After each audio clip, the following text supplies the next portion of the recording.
వర్షాకాల సమావేశాలు వరుసగా 5వ రోజు శుక్రవారం ప్రారంభమయ్యాయి. ఉదయం 11 గంటలకు ఉభయ సభలు సమావేశమయ్యాయి.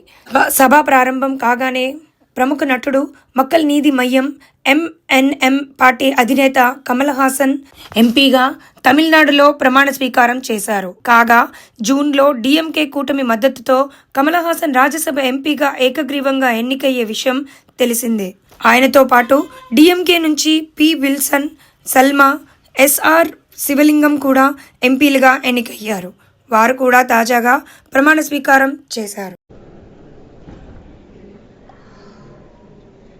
மாநிலங்கள் அவையின் உறுப்பினராக தேர்ந்தெடுக்கப்பட்டிருக்கும் கமல் ஹாசன் எனும் நான் சட்டத்தினால் நிறுவப்பெற்றதான இந்திய அரசியல் சட்டத்தின் மீது உண்மையான பற்றார்வமும் பற்றுறுதியும் கொண்டிருப்பேன் என்றும் இந்தியாவின் இறையாண்மையையும் ஒருமைப்பாட்டையும் உறுதியாக பற்றி நிற்பேன் என்றும் நான் இப்போது ஏற்கவிருக்கும் கடமையினை நேர்மையாக நிறைவேற்றுவேன் என்றும் விழுமிய முறைமையுடன் உறுதி கூறுகிறேன்.